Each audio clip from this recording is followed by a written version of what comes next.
Okay, Kathleen, I think we'll get started. I still see some people joining, and I expect a few more. We're just sending the link out to some people still, but I think we might as well get going. We are, after all, invading a hockey game tonight that I know a lot of people are watching. Well, thank you, folks. I just want to check my volume. Can somebody just let me know in the chat if you can hear me all right? And Kathleen, maybe if you just want to test your volume once too. Hello, can you hear me? Maybe Ash, if you wanted to be so helpful and let us know if you can hear us again. Um, so okay, thanks, Emily. I appreciate that. So my name is Jeremy Nollis, and I am very proud to be the campaign manager for Kathleen Ganley's Alberta NDP leadership campaign, the Team Ganley, as we call it. This is our third Ask Her Anything Zoom session that we've done during the campaign. We did our first one probably over a month ago, and we didn't kind of know what to expect in terms of people's attention, and we found it to be a very good conversation. This is the third one we've done. We do have the original one that we did, the first one we did up on Kathleen's YouTube page, and I'm happy to share that link later if folks want to watch that.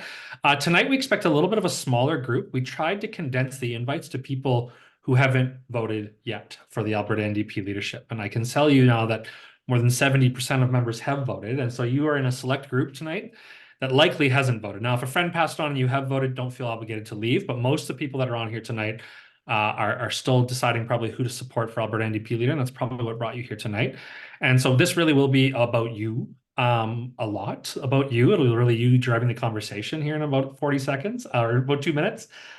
If you want to ask Kathleen a question directly, there are multiple ways you can do that. My favorite way, the way that's certainly the most fun and the most entertaining, is to just use the raised hand function. And you'll go into the queue, and then we'll basically promote you to a panelist. You'll be able to come on screen with Kathleen. You can turn your camera on if you like, turn your volume on, and you can ask her a question directly. So that's the most interesting way to do this. If you're not shy and you're willing to be on camera and ask the question. So that's one way. And so you can raise your hands now, folks, if you have questions, you want to get in the queue by all means. The second way to do it, a little less daunting perhaps, is to post your question to Kathleen in the chat, and I will read them off to her and have her answer. So that's a second way. The third way is you can also email us. People have been emailing us questions earlier in the day, some people that are in attendance here tonight and some people that could not attend. And so we'll go to some of those as well. We don't really have a set time for this. The last one we did was a little over an hour. The first one we did was about 2 hours. This one could be a bit shorter just with a smaller group, but basically kind of we want to get through folks' questions as they have them. So if you have a question, that's really the point of tonight. So again, you can use the raise hand function or you can post a question in the chat. The raise hand function is the more daunting, but the more the more entertaining way. I think it's certainly more fun for us to see where you are. I do want to thank you all for coming again tonight. And just a reminder that you have until noon on Saturday to make a decision on who to vote for. We have a website up on our website, teamganley.ca, that will help you with that voting if you need assistance, and we're happy to help with that. And you should no longer vote by mail, folks. We've been told that if you're voting by mail now, it's likely the ballot won't get there by Saturday and won't be counted. So the best way to do this is to vote online. You can also vote by phone. And again, we can help you with that. We've got staff on this campaign, volunteers on this campaign that have been helping people with that all day today. Want to make sure that you get your vote counted. So that's enough from me. I'm going to turn it over to the candidate here, to Kathleen. Kathleen, if you want to just give a bit of an introduction to folks, and then we'll start letting them drive the conversation. Excellent. So my name is Kathleen Ganley. I am running for Alberta NDP leader and to be the premier of this province.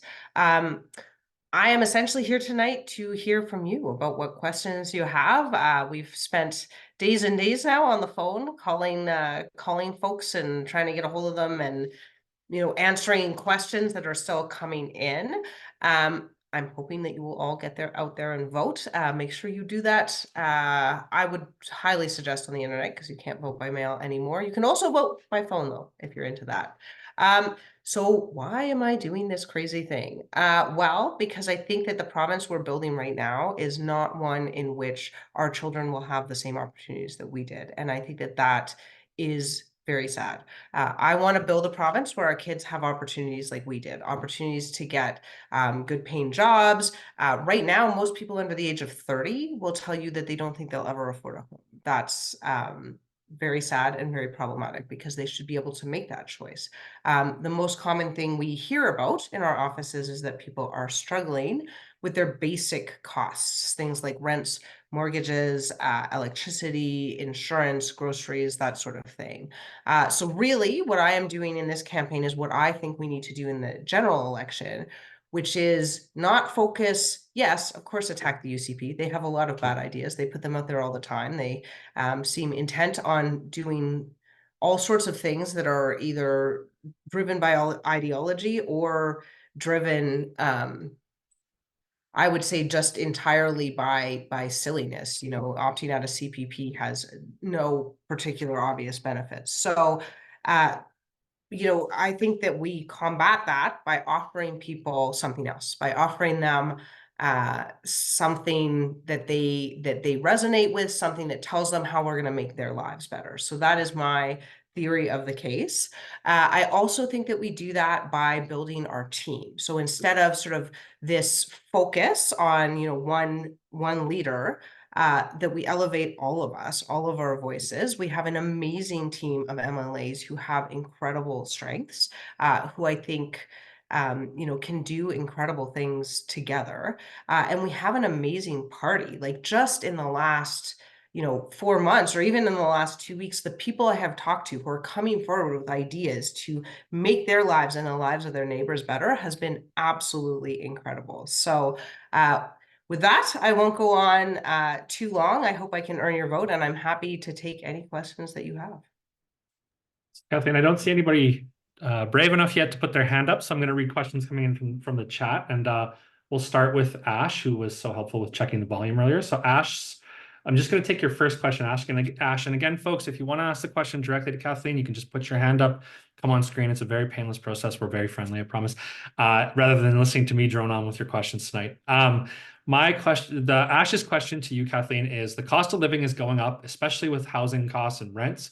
Always been a lot of talk of racism and tackling it, but nothing done. Rent increases are higher than other for, I think it means for minorities than for other people. Any plan to tackle this issue, Kathleen? And that's from Ash.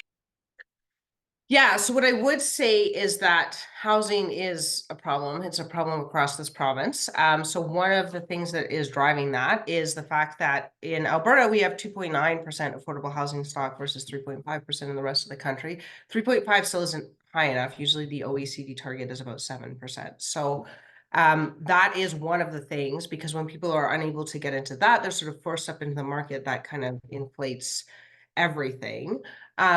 But it does also have to do with, you know, the way we do a lot of things, right? So there are ways to regulate to essentially ensure that we're not seeing people, you know, keep properties vacant and keep lots vacant and keep houses vacant to try and drive up the rents, right? Like some of this investment can be regulated. I think another thing we want to look at is co-ops and investing in co-ops.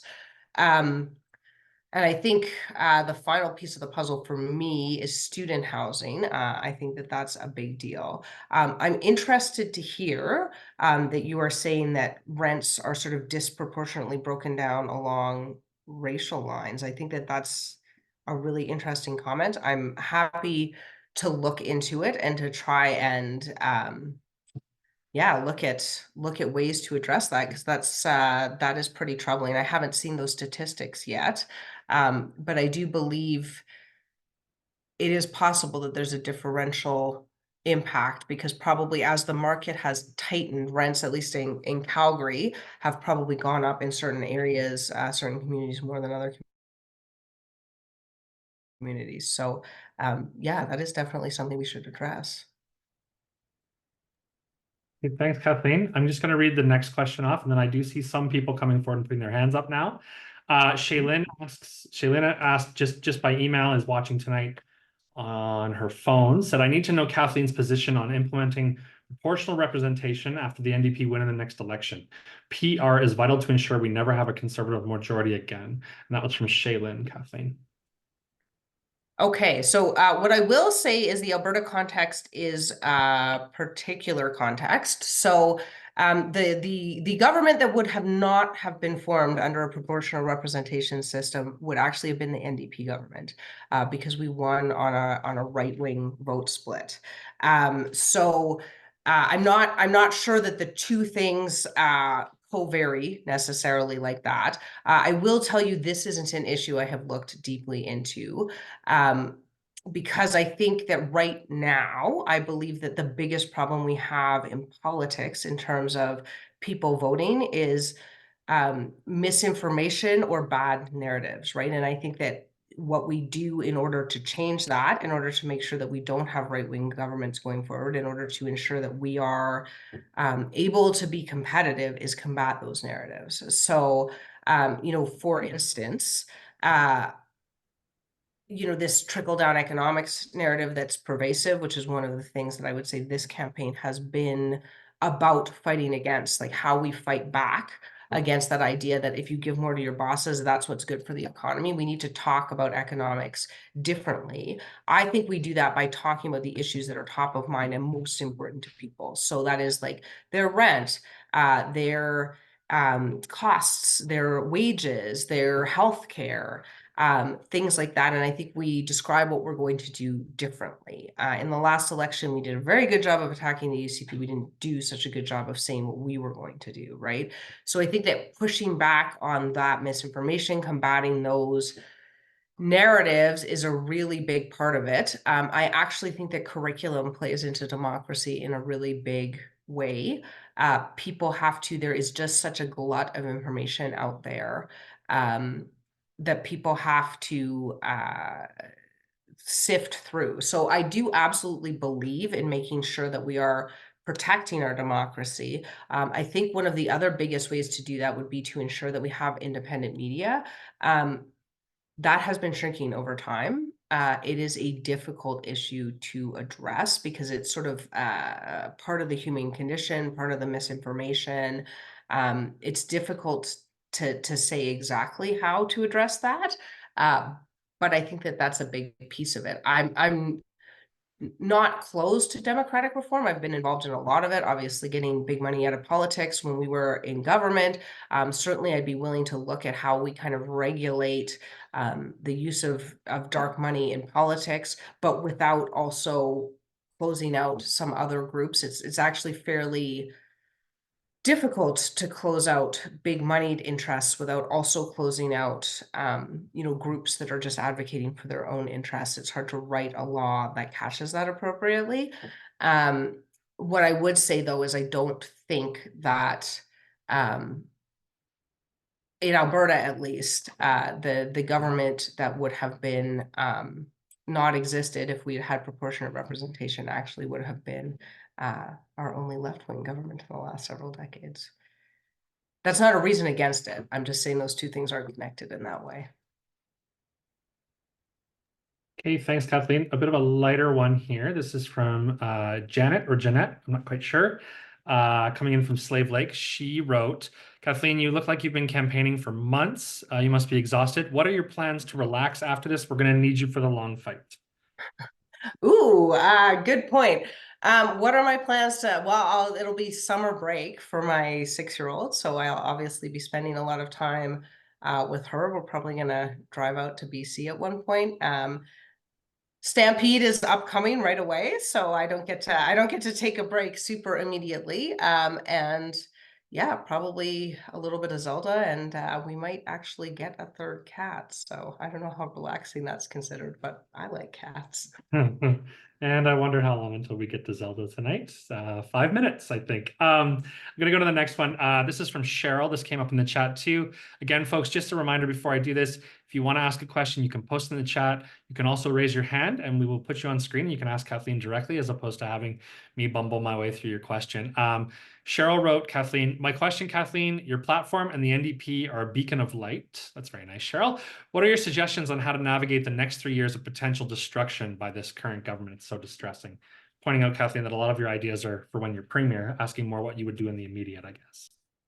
Yeah, so I actually think that having been through several electoral cycles now, it takes a really long time to build something, right? And we have, over the last decade, done a really good job of building something extraordinary, right? With volunteers and people throughout the province working incredibly hard. We haven't always done the very best job of supporting all of our ridings in different areas. And I think it's really important that we not take for granted areas outside of major cities. So I think we really do have to start building our local teams in those areas. And we have to recognize that each one of them, whether they're mid-sized cities or rural areas or some combination, is a little bit unique and requires like a slightly different approach. But like if you go down to Lethbridge, the team atmosphere that they have is incredible, right? When everybody comes together for a political event, everybody knows each other. It's sort of a social event too, right? And it really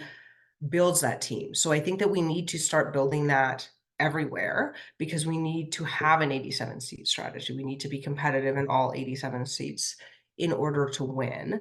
I think the other thing I would say is that we really do need to start working on that narrative, right? Because it isn't, I think, if there's one lesson that we can really learn from the last couple of elections, it's that just attacking the UCP is never going to be enough.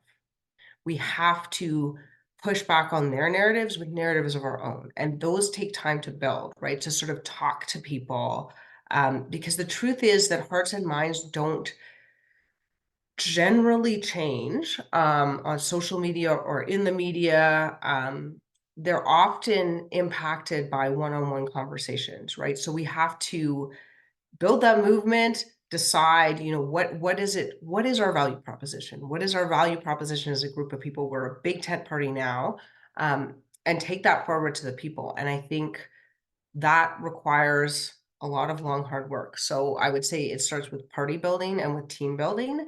And that is ultimately how we win the next election, because it's not about just building something that can win one election, right?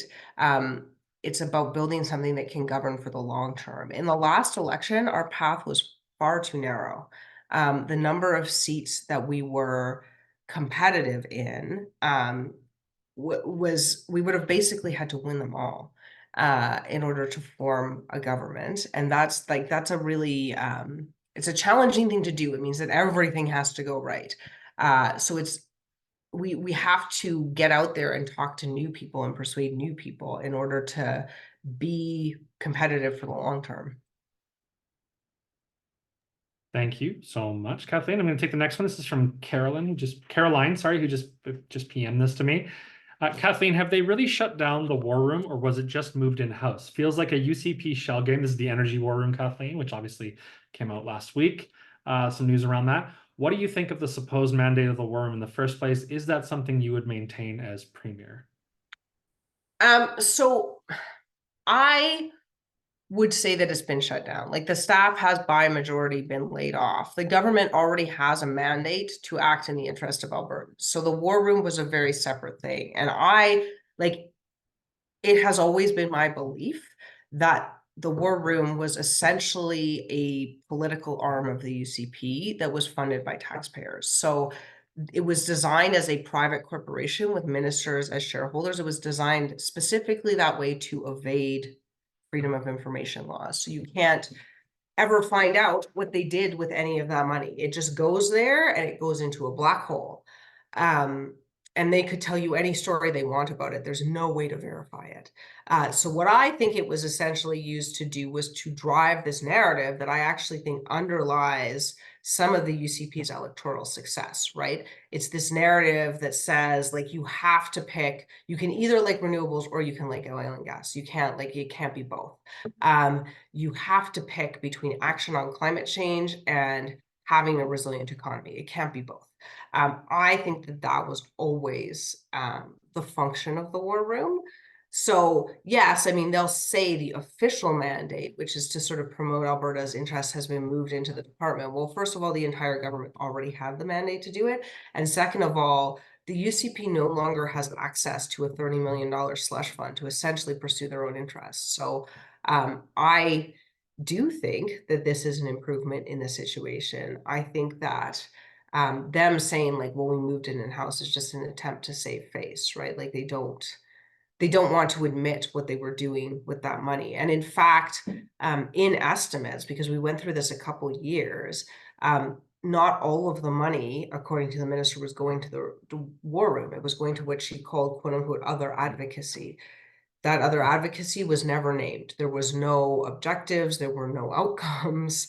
It was just money that went into a hole. So I think the situation is at least somewhat improved by this. I don't know. I guess it remains to be seen. Will the budget for intergovernmental relations go up $30 million?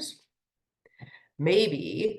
But I think you'll at least have a chance to go after it on FOIP, which I think is, I would say, an improvement in the situation.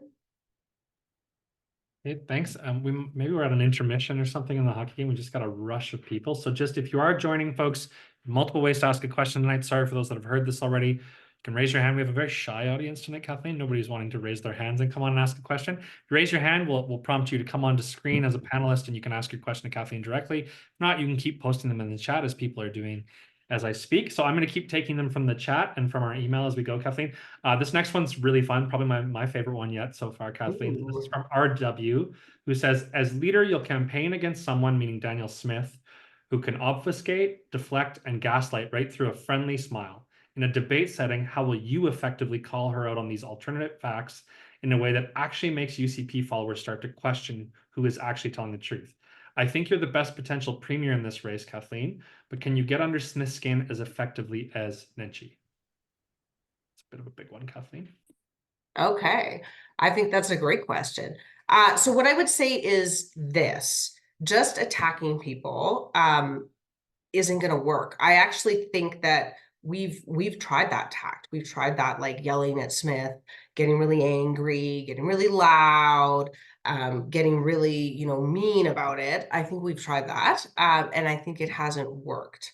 I think the more effective way is just to push back consistently with information and with evidence against her in a way that makes people reconsider that. Because unfortunately, when we keep attacking, and they do a bad thing every day, they really do, that turns into a wall of noise for people. People just don't have the bandwidth. They're struggling to like make ends meet. They're trying to get their kids here and there. They don't have enough time. That can very easily, if we're just attacking, if that's the tact we take, that can very easily turn into a wall of noise for people.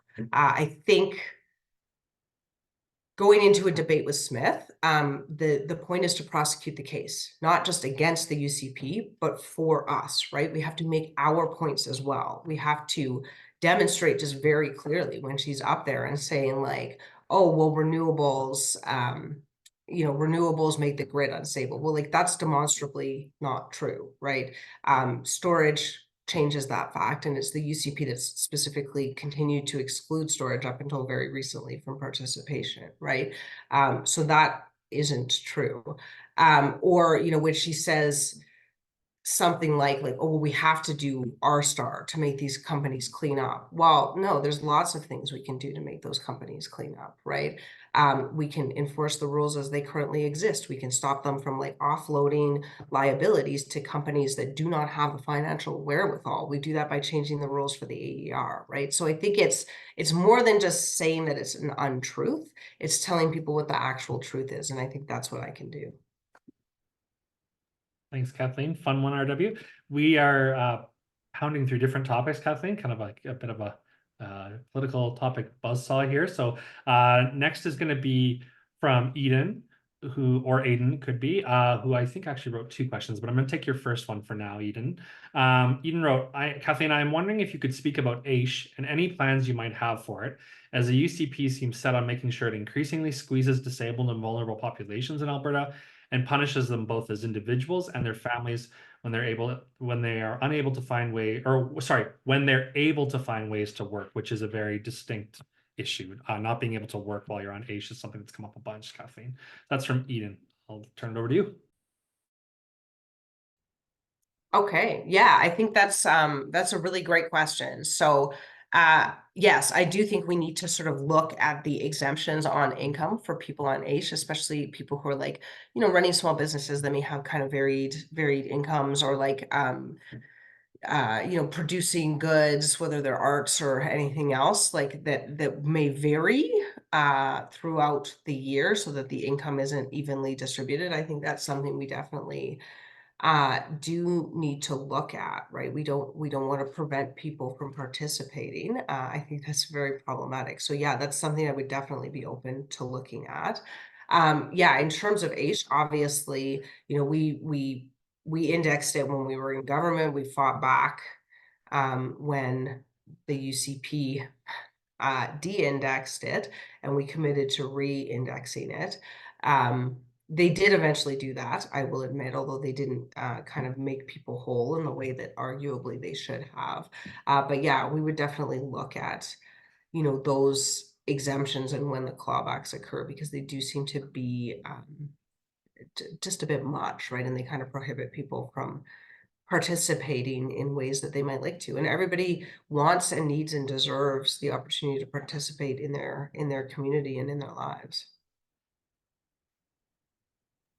Kathleen, I just want to report back to you just because I don't think you can see the chat. RW, who you answered the last question about Smith, said thank you, +1 vote later tonight, and I'll look forward to the leaders debate in a few years. Thanks so much, RW. By all means, send us your real name so we know you and we will stop asking you who you're voting for. Or if you support, I appreciate it very much. Thank you for coming on tonight. Okay, Kathleen, next one, bit of a legal question. This is from Kurt. Would you support safeguarding the use of the notwithstanding clause? For example, requiring use approved by referendum. Oh, isn't that an interesting idea? I haven't actually, so I had actually not thought about this, but that would be a really interesting point, right? Because of course Smith has threatened to use it, and it's interesting because one of the things that kind of like first made me question, I grew up in Alberta. My dad was a geophysicist with an oil company. So like many people who grew up in Alberta, everyone around me was a conservative. And so I just assumed that I was too. Turns out I wasn't. But one of the things that first started moving me was a conversation that occurred in the late 90s, which is around about when I was graduating from high school, about the Klein government potentially using the notwithstanding clause to sort of overturn the Vreen decision, right? Which would have that decision essentially extended kind of rights to homosexual couples that heterosexual couples had. It was obviously the right decision. And yeah, I remember being very, upset by that. That's an interesting, yeah, that's a really interesting point, actually. I think that's something worth looking into. My initial concern, so the reluctance you may sense, comes from the fact that sometimes, like I assume that the government in Klein's case was making a political calculus, right? Like, and the government, the UCP government is doing that political calculus today, when they are attacking the rights of trans children and attacking the rights of parents and children to make medical decisions for themselves. They are doing that based on a political calculus. And I mean, the sort of the point of rights in a lot of cases is to protect minorities from the tyranny of the majority, right? Although putting a referendum in would prevent a lot of other stupid decisions. So yeah, that's a really interesting point. It's definitely something to consider. Sorry, you just all saw me think out loud. This is what the inside of my brain looks like. Thanks. Next one is from, oh, and by the way, it is 1-0 Oilers at the first intermission. Okay, just for those of you that have decided to join us tonight instead of watching the hockey game. Thank you enough. We booked this, I think, right before the hockey game schedule was announced for the Stanley Cup Finals, but we did not luck out in kind of getting the sweet spot between nights. Next question is from Tony, Kathleen. It's a bit of a long one. Tony says, I'm a longtime supporter of the ABNDP, and I'm a little concerned by the phrasing used by some of the campaigns to date, including a few volunteers who have reached out directly to me. They've said, for instance, we need to, quote, broaden the tent while respecting the hard work of the pre-2015 NDP. Can you speak to what elements of the traditional NDP values you want to emphasize the most, and which ones you think may have to change with the times? And that's from Tony, Kathleen. Okay, so this is a really good question. I would say now we are a big tent party. Like we have become a big tent party one way or the other. And I think that's good because being a big tent party means we can win. I don't think that we abandon our values. So I think that our commitment to human rights stays intact. I think our commitment to public healthcare, publicly delivered, publicly funded, remains intact. I think that our commitment to ensuring that our kids get a world-class education remains intact. I would actually fund class size and complexity, which I think takes care of some problems of around the complexity that we see in our classrooms today. I do think that we stay true to what to me is one of the most core NDP values, which is to say that everybody deserves a chance, right?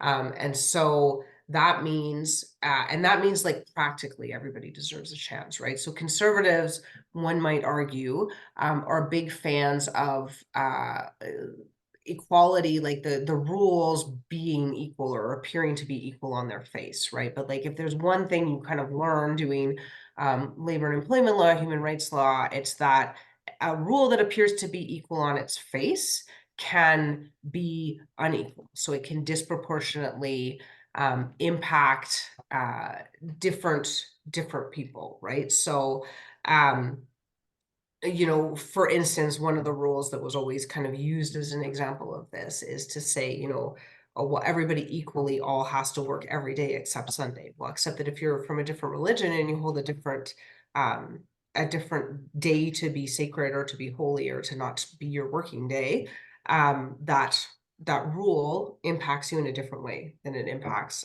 someone who is like sort of a traditional Christian religion, right? So those that kind of equality, I think, is different than a substantive equality. So, say requiring people to have flexible work or flexible scheduling or to be available in evenings will disproportionately impact people who have children, often usually women.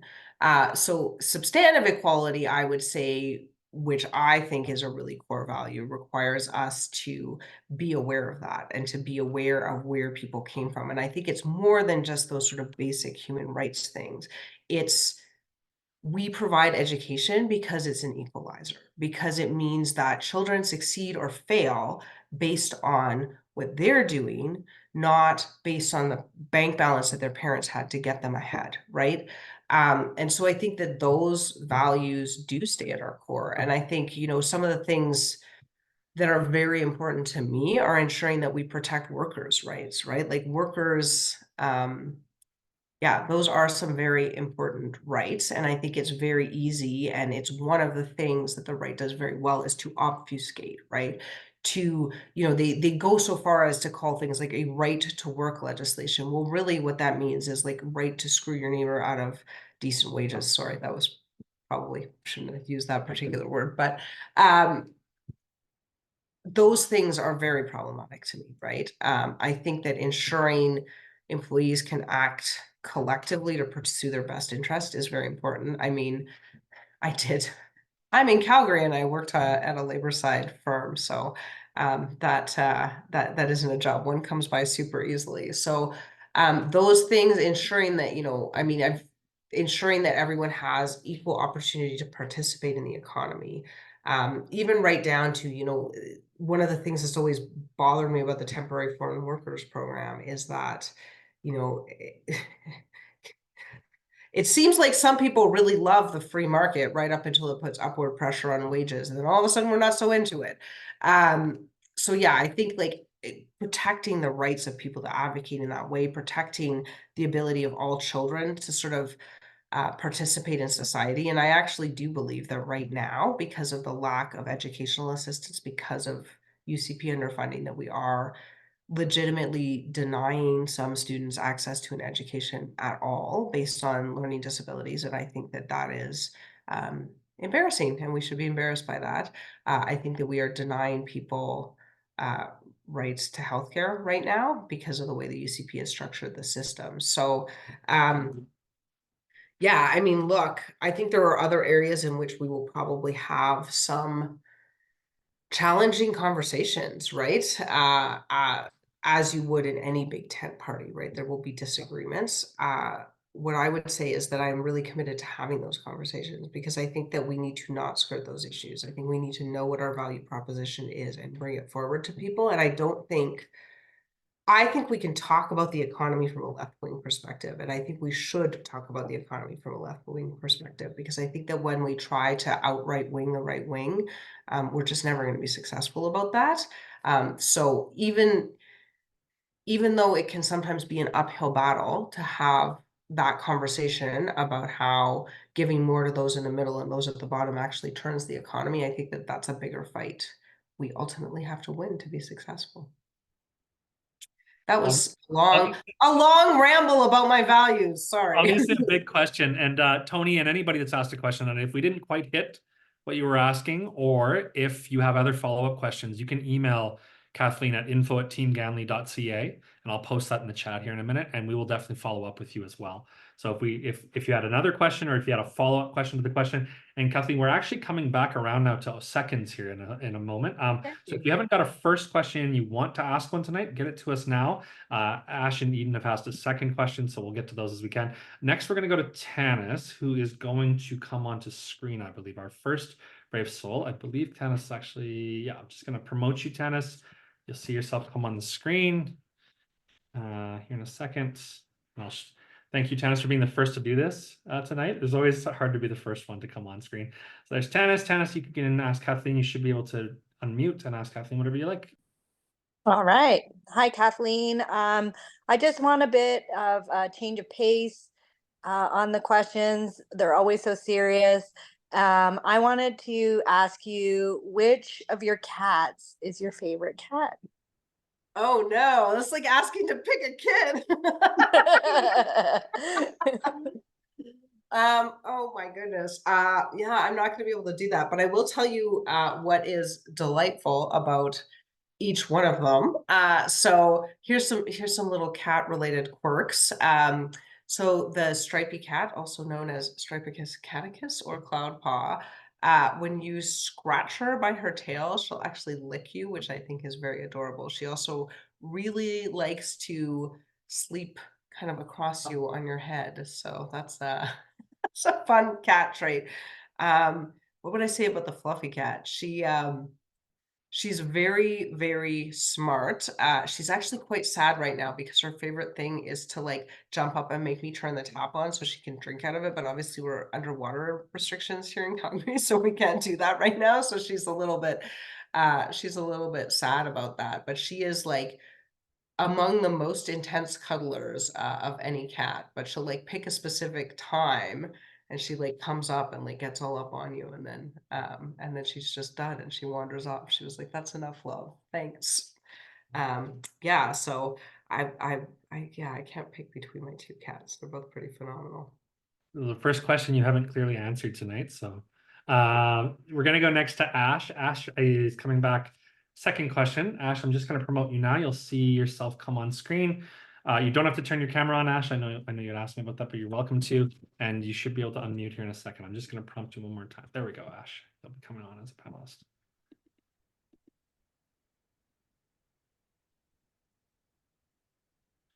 Ash, you should be able to unmute.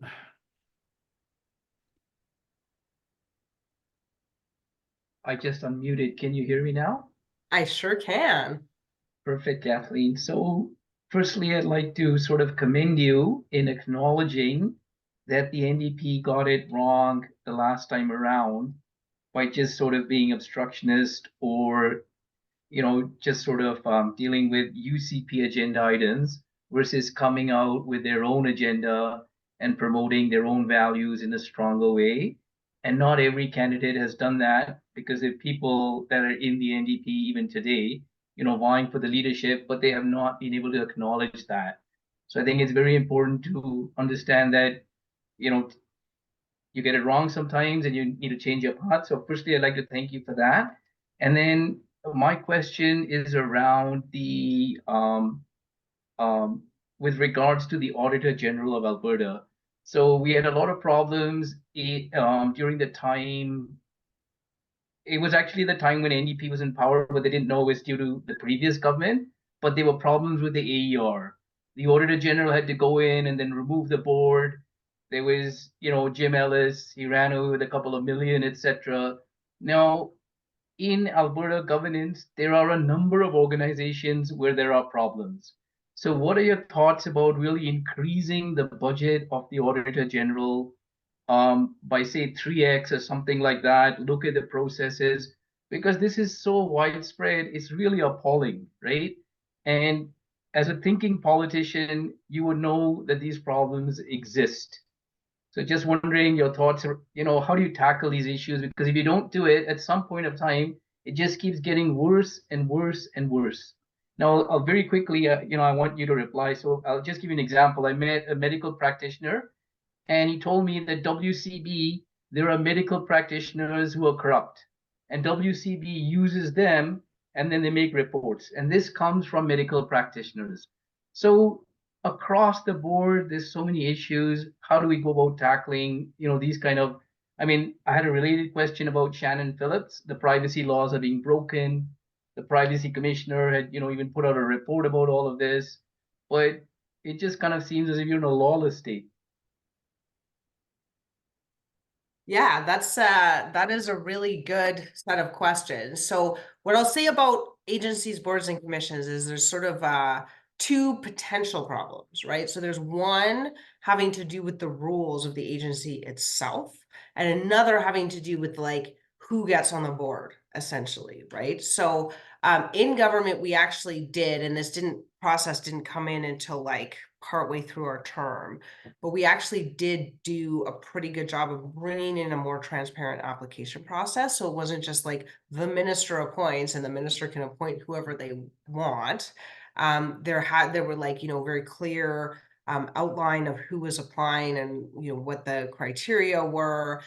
There was also, like, I would say, a really diligent effort to recruit people to those agencies, boards, and commissions, that essentially weren't, traditional to agencies, boards, and commissions. So like traditionally they were very lacking in women, they were very lacking in Indigenous people and people of color.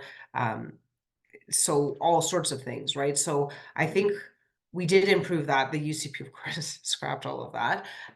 But there's also a question of like what the mandate, the remit, the direction given to the board is, right? So with the AER, I've said that we would essentially sort of rework that mandate to change it. Because part of the problem is, yes, part of the problem is decision makers in some cases, but part of the problem is also that the rules are set up to allow essentially a company that's profitable to take an oil field or gas field and sell it to a company that's doesn't have the liability that doesn't have the financial assets to cover the cleanup liability, right? Like they just and that's right in the rules. The rules allow that. So that to me is highly problematic, because the reason we wound up with so many orphan wells is because essentially, like the big company makes all the profit and they sell it on to this little company who's able to take more risk, and either they strike it big or the taxpayer gets stuck with the liability, and that's not a good system. So that's one thing that needs to be changed. WCB, arguably, yeah, there could be problems with people. Like we definitely replaced a lot of that board when we were in government. We also rewrote a lot of those rules, and the UCP has changed a lot of those. So with the WCB, there are also problems with how the rules are sort of set up and structured, right? And like what constitutes evidence, and sort of where the lines are, right? So I think there's a lot that can be done to rewrite that system. And I think, when we came into government, I can remember this organization sort of bragging about the fact that they're like, we run for the lowest cost in the country, right? And I'm like, all that means is that you're denying valid claims, right? Like there aren't fewer people being injured at work in Alberta. You're just denying more claims. And so that's not a thing we should be proud of. That's a thing we should probably be embarrassed about. So yeah, there's a lot of things. Like Kenny, in the summer of repeal, he repealed a lot of things. And definitely one of them was some of those changes that would have made that board operate better. So I think there's two things. I think one is that there needs to be transparency in the agencies, but you also need to be looking at the sort of rules that are set up to govern the agencies. Okay, thanks, Ash. Thanks, Kathleen. Next, Kathleen, we're going to put Maggie on here. Maggie, you'll see a prompt to become a panelist. Thanks for your patience, Maggie. Maggie, you should be able to unmute and turn on your video if you choose.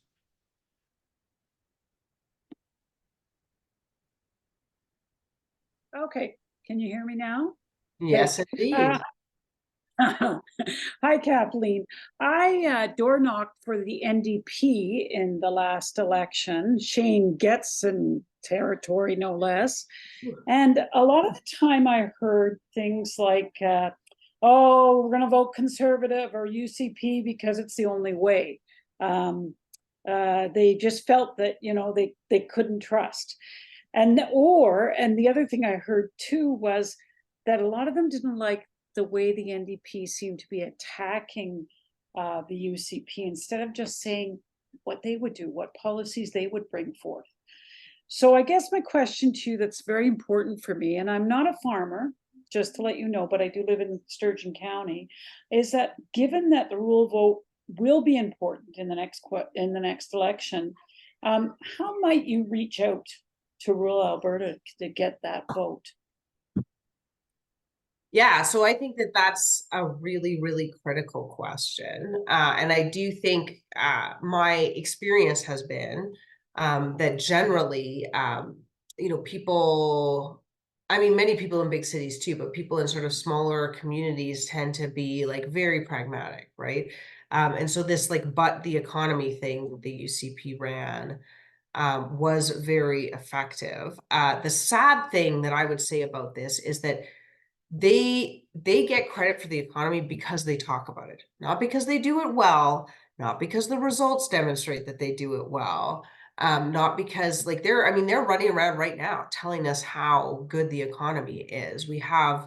Like we have very high, I think the highest in the country now, unemployment rates here in Alberta right now, and we're not in a massive oil price crash the way we have been in the past when this happened. And you know, who's feeling the economy is good? You know, they're basing that on one number, on a GDP number, but most people are sort of struggling to pay their rent or their mortgage, right? And so that to me, I think does not denote an economy that is performing well. But because they talk about it, they get credit for it, right? It's like how Polyev has no solution to housing, but people think he has a solution to housing because he talks about housing. So I think part of the thing we have to do is talk about it and talk about it relentlessly, even when people challenge us, right? And they will. There's like a certain percentage of the population who just buys that story, right? There's a certain percentage of the population, but it's not that high. It's only like 20 or 30%, right? Who think that attacking our fellow Canadians is good for us, who think that you know, who think that trickle-down economics works, who think that climate change isn't real, right? Like that, the percentage of people who believe that is shrinking. So we have to tell our own stories because we have to be willing to move into that space, because there are people who believe our view on economics, but there's people in the middle who just don't really know what to believe, right? And if we don't offer them an answer, then all they're left with is the UCP answer. So I think you're right. Just attacking is insufficient. Now, that isn't to say that we shouldn't, you know, call things out, right? Like taking us out of the CPP it's an asinine decision, right? And I mean, to say otherwise would just be incorrect.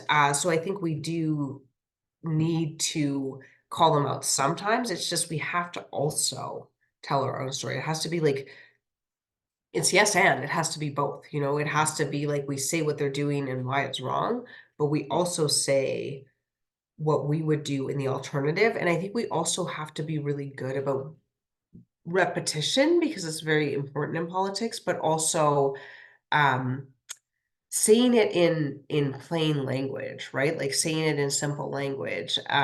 This is a funny thing because it's like, as a lawyer transitioning into politics, this was hard for me because we speak very precisely, right? To make sure that there's no room for misinterpretation, that there's perfect certainty. Like professors, experts, there's a lot of people that speak like this, right? Doctors will do it too. But most people don't really understand, or it causes them to tune out in a certain way. So we have to find a way to say things to people in ways that they understand. And I think, for instance, of our family health teams, right? Like that was a very good piece of policy. Not a lot of people learned about it in the election. And I would say the reason that that happened was because, we didn't tell people what it was going to do for them. So what we should have said is, we will get you a family doctor. You'll be able to get in within 3 days, because that's what matters to people, is what's going to happen for me. And that's not because they're selfish. It's because, people are very busy, and it's challenging times. Like, most people are often working more than one job to try and support their families, and trying to do commutes and trying to get their kids to lessons, and we just need to be able to say it to people in a way that resonates with them. I also think, and like, this is a thing I heard from volunteers all the time, right? Is that they got to the doors, they said what was bad about the UCP, people were coming along with them, and then they asked, well, what are you going to do? And they didn't feel like they had anything to offer. We have to make sure that those volunteers have that message, right? So they can take it to the doors. Thanks, Kathleen. Next question comes from Ron Reinhold. He writes, a news item came out the day before yesterday that Smith apparently said she'd be willing to use money from the Heritage Fund for some oil and gas projects. Comments on that, please. What is your view on what should be done with the Heritage Fund, Kathleen? That's from Ron Reinhold. Yeah, so this was a really ridiculous thing, right? So here's Smith, who's saying we have to cut and cut and cut education, because it's more important to our children's future that they have savings than that they have an education. Now, first of all, I quibble with that. I think that that is just like flat out incorrect. But secondly, now she's saying we're going to use the Heritage Trust Fund to de-risk projects in oil and gas that can't attract private capital. Well, that's extremely problematic. De-risking means you're making a risky investment. So now you're saying our kids shouldn't have an education, and they also shouldn't have the savings. And there's no way that you can suggest that that is in the interest of anyone, right? Like, the purpose of the Heritage Savings Trust Fund is to, well, I mean, arguably, like, they always said it was for a rainy day, right? But to me, the rainy day, the most likely source of the rain in Alberta is energy transition, right? It's that fewer people are able to work, or the price of the commodity drops, or as is anticipated, there's a certain amount of investment that is necessary to drive that change. So yeah, why you would be using it for the opposite is entirely beyond me. But it's also like, it's risky. Like, essentially what she's saying is that that she wants to invest in things that private capital is looking at and saying the risk here is too great. That's not a good investment. It's not going to be good for the future of Albertans. Meanwhile, she could be using that money to drive a future economy that is less reliant and that is less risky, right? And she just isn't. So I think that it's problematic on more levels than I can say. So definitely would not do that. Thanks for the question, Ron. Maggie reports it's 3-0 now, Oilers, Kathleen. So Ooh. good. Part of this campaign has been Kathleen learning about hockey. Okay, next question. We're going to go to Eden's second question. While I believe that is absolutely essential to support seniors and families, I'm wondering how much the ANDP considers single people in policy decisions. It seems like there aren't a lot of particular safety nets or breaks for those of us without children. Here I'm thinking specifically about affordability measures, like the Smith government brought in 2022 that left single adults out. But I don't think that's the only time they've been overlooked and forgotten about. So the question, Kathleen, is about people without children and affordability measures to help them. Thanks, Eden, for that question. Yeah, so that's actually a really good question. And I think that that's right, actually, that like affordability measures, we do have to consider that. So actually, one of the considerations we gave when we were looking at the rebate, when we actually had an in-house carbon tax here in Alberta, was around exactly that, because for a single person, you're often in a position where you're paying the same cost but by yourself. Maybe not the same cost, but like the costs don't stack, right? Like if you have two people living in an apartment, it doesn't cost twice as much as two apartments, right? And so those are things that need to be taken into consideration. I think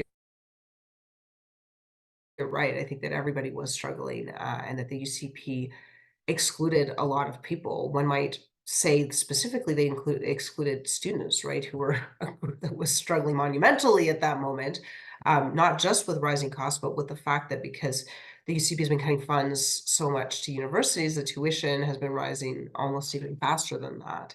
And because they don't have the capacity to necessarily work more because they're in school. So you're right. I do think those are things that need to be taken into consideration. I think we have considered them in the instances in which we are able. And I think it's actually really important to not engage in those sort of exclusionary sorts of policy makings. Like, yes, can we target programs to kids? Absolutely. I think the child tax benefit lifted a lot of kids out of poverty, and I think that that was important. I don't think that that means, though, that we need to do things like what the UCP did that are exclusionary. And actually, we used to have a thing when we were in government. It was called GBA plus analysis, which stands for gender-based, but it wasn't just about gender. It was literally about looking at neutral rules and seeing how they disproportionately impacted some people. And I suspect the policy you're referencing would have failed that test. Smith, of course, removed any such analysis because I guess I guess if you don't want the information, it's because you don't want to act on it, right? So, yeah, I think you raise a very valid point. Thanks for that question, Eden. Appreciate it. And if we didn't get to others, Eden, tonight, feel free to email us info@teamganley.ca. Happy to respond. We have two more tonight, Kathleen, one from RW and then one from Ron. RW already asked another question, but asked this question now. On the topic of connecting with rural voters, how would you talk to the groups who are working to ban rainbow crosswalks, pride flags, etc., to earn their votes without asking them to abandon their personal views? Oh boy, that is a tough one. So like that is like the intersection of what they would argue. So if I'm interpreting them charitably, what they would argue is a freedom of religion, which sort of enables them to kind of trample onto other people's rights. I think a discussion does need to be had about like you get to have your rights up until the point where it impacts someone else. So I don't think we bend in our values. I think we hold true to our values. We say like this is an important value to us. But I think that, talking to people about how like, yes, I will defend these other people's rights, and maybe you don't love that about me, but I will defend your rights too. And that's important. I think a lot of people are moved by that. One of my colleagues, Irfan Sabir, actually does this very, very well. So he obviously is a member of the Muslim community and has been approached by some people who I would argue have been impacted by misinformation that the UCP spread um, in the last campaign about LGBTQ2S+ populations.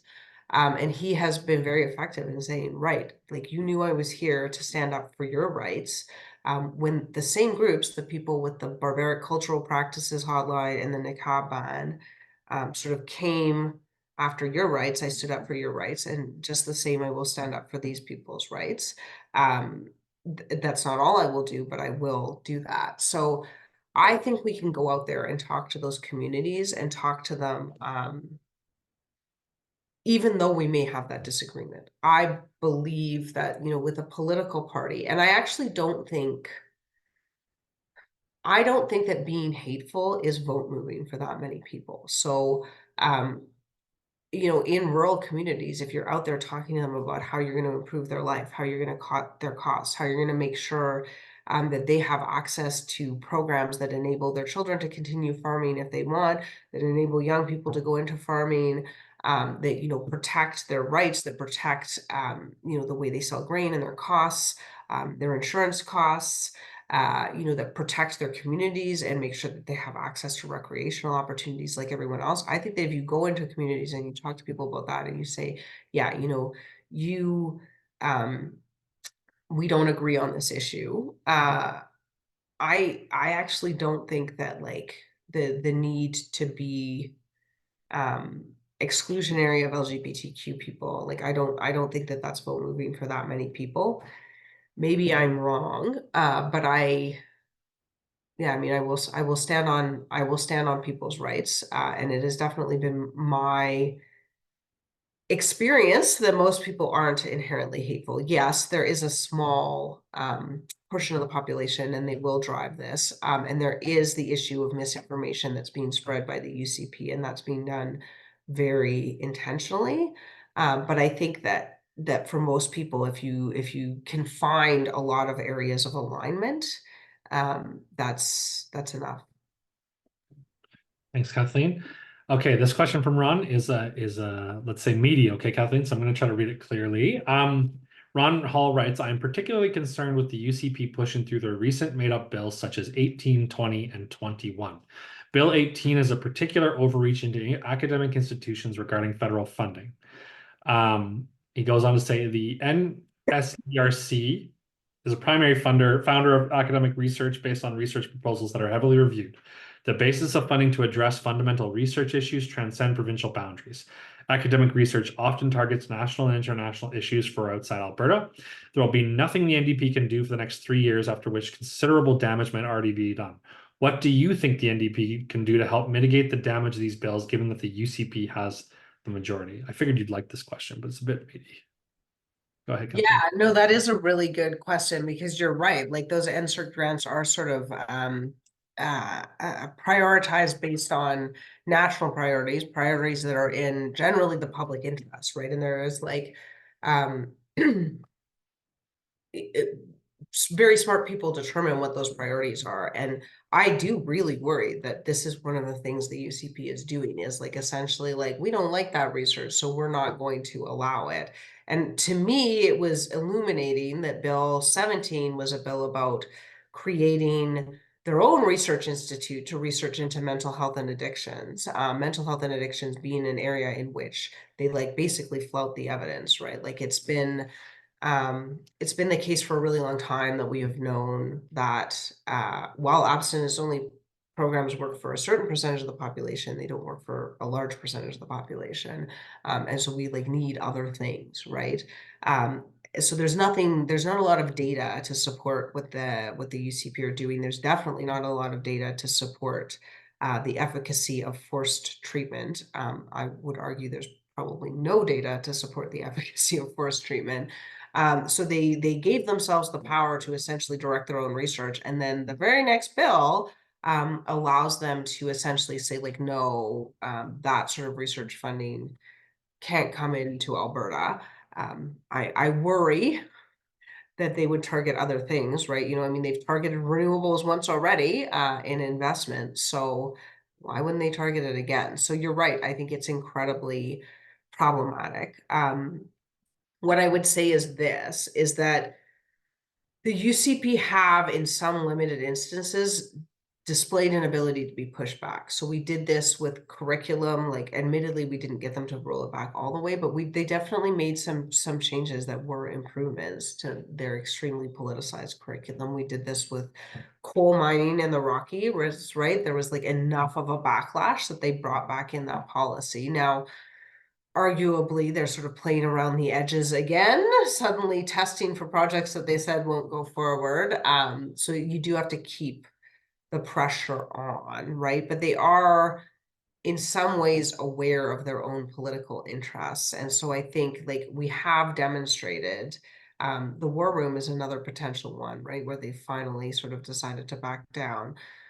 They have demonstrated that there can be a political calculus that is great enough for them to become concerned, right? Like even the limited programs they gave for like affordability measures were just because of the public pressure and the fact that they thought it impacted them in terms of voting. So what do I think we can do as the opposition? I think, you know, as they start trying to deny programs, which they may do, I think we have to raise that to the public attention, like we did with the coal mining issue. And hopefully you can get enough public attention on it to push back. But unfortunately, our electoral system is set up such that, the best thing we can do is to revoke their governing privilege, which is unfortunately 3.5 years away. But I do think we have a lot of work to do in that time, and we should stay focused on it. But yeah, I mean, I think raising the public attention on that is, because you're absolutely right. Like, they have given themselves the ability to do that, and the focus has been on the targeting of municipalities. But I am quite concerned about what they cut off from universities. Yeah, so much in that legislative session with so much problems. Kathleen, I'm going to sneak one more question in. It also raises election cycle. It's from Tony. He says, what do you think needs to be done or even can be done about the disappearance of the glaciers that feed particularly southern Alberta's water system? Is there an action that can be taken on a long-term issue like this, given the short term of election cycles? That'll be our last question tonight, KG. Over to you. Yeah, so can we take action to protect water? Yes, I think we can, and I think we must. We did do some of this in government. This is one of the like biggest pushbacks we got, right? So when people talk about Shannon Phillips, the experiences she had with the police, a lot of that arose out of the Castle Park, right? Out of an attempt to protect headwaters, which was extremely problematic and extremely troubling. But I do think we push ahead with that, right? We do have to make those changes in the public interest. I think in future we would hopefully be asking for advocacy groups to come forward. Like, in government, I would say we sometimes had a tendency to solve very real problems, but problems that the public maybe didn't know they had, right? And so they kind of thought that it was just us coming in and being draconian, right? Like attempts we made to protect biodiversity, to protect water, to protect landscapes, to sort of regulate use of areas that needed to be protected, to expand parks. All of those things were sort of very effectively radicalized by the right. Because, a few loud voices, and it was a few, came forward and yelled about it, and the public was like, oh, it seems like they're solving a problem that nobody asked them to solve. And it's like having an impact on these poor people and their OHVs. Well, that wasn't the case at all, right? There were a lot of people that understood why it was a problem and what was wrong about it. And we maybe needed to find a way to elevate those voices and to make sure that we were having that conversation more clearly. Now, I don't think that when it comes to water, that that's going to be a difficulty going forward, right? Like, I think that the problems are likely, unfortunately, to be quite severe this year. So I think that the public is likely to be aware of that problem anyway.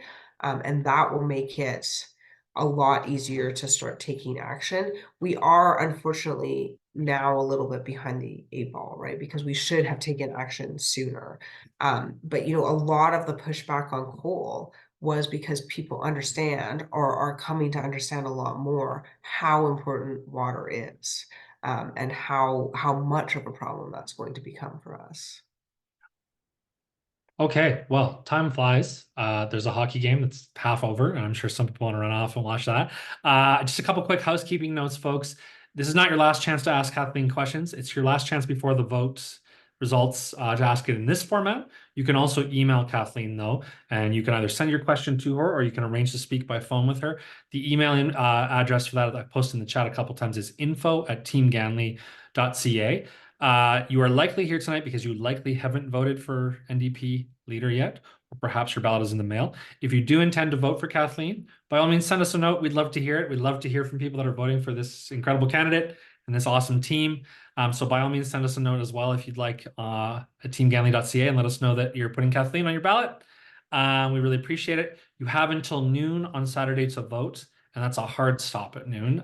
You can vote by either phone, or by phone or online. And online is the simplest option. Sorry, I totally blanked there. I almost said mail. You cannot vote by mail anymore. You can vote online. It takes a matter of a couple minutes, folks. If you don't have your ballot, or you don't have your PIN number, or you threw it out, or the dog ate it, we can help you get another one. We can give you some advice on how to get another one. So I want to thank you all for doing this. My name's Jeremy. I'm the campaign manager, and I'm just going to turn it over to you, Kathleen, for the final word tonight. Yeah, so mostly I just want to thank you all for coming. I think this has been a super interesting conversation. I love having these sorts of conversations, and some new ideas have come forward, which I think is always fantastic. Yeah, so I just want to thank you for coming, for engaging, for being involved in the process. If you have any more questions, please feel free to reach out to me. This has probably been one of the most incredible experiences of my life, and a big part of that is just seeing how invested people are in making a better world. So thank you very much for being people invested in a better world. Thanks, And everyone. have a good night. Night, Kathleen. Thanks, everybody.